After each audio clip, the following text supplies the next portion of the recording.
Good day, fellow saints. This is the rector, Tom Ceramic, coming to you from downtown, well, not quite downtown, Hillsborough. I'm coming to you from this specific place because it has a lot of trees that are have their leaves falling, and so it's getting to be the end of fall and beginning of winter. And I must confess that winter is a challenging time for many people, and myself included. This winter is a little more challenging for a couple of reasons. One, as you may have been aware, we've had a cat that has been ill, so we've been tube feeding a cat, which I don't recommend, but that's what we've been doing, and so that's occupied my wife's and my physical and emotional energy, mostly her physical and emotional energy, but I'm trying to support her as best I can. Also, I've had my car in the shop after an August fender bender that happened to me, a rear end collision that happened to me, and I took the car in at the end of October, and haven't gotten it back yet. So it's been almost 2 months, and looks like it might be 2 months before I get it back. So that's kind of irritating and also a little bit depressing. So lots of challenges for my life and my wife's life and lots of people's lives these days. Just had somebody stop in today that had lost their home and needed some funding for an extended stay America lodging, so did that for them out of my discretionary fund, which, by the way, you can always donate to. Just earmark something for the clergy discretionary fund, and it can go in that account and help other folks that are in need. But I just wanted to get up in front of the screen and let you know that this is not probably the best time in my life, and certainly not the best time in many people's lives.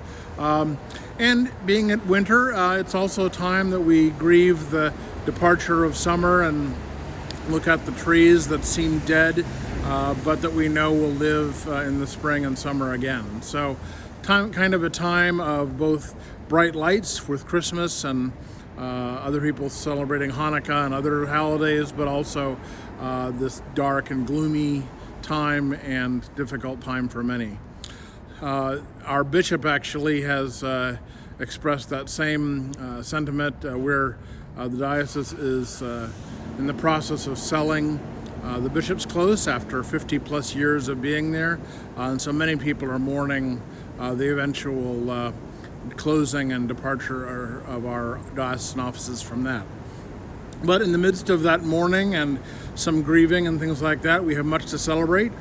We had a wonderful ingathering almost a month ago now, and we have, at the last time I heard, 16 pledges for more than $76,000, which equals our pledge amount from last year. So thank you to all of you who've pledged. There's still lots of time to pledge. Invite you to do so that the vestry can, when we meet at the end of this month, we can put together a good budget for the 2023 year, and hopefully not dip into our reserve funds too much. So looking forward to Christmas with you all. 7 o'clock p.m. Christmas Eve service. Before then, at 6:30, we'll do some carol singing. Then on Christmas Day, our usual Sunday morning 10 o'clock service, but this time contemplative, no music, just a time to step out of the rat race and enjoy some quiet time.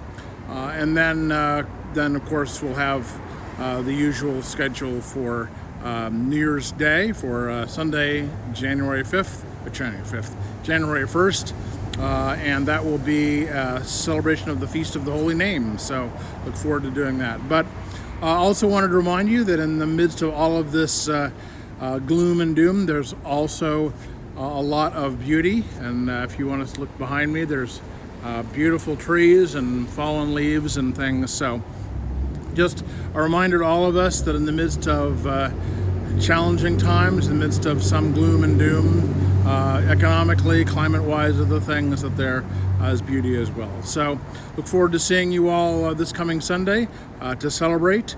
Our Deacon Jim will be preaching, and we'll look forward to seeing you all then. God bless.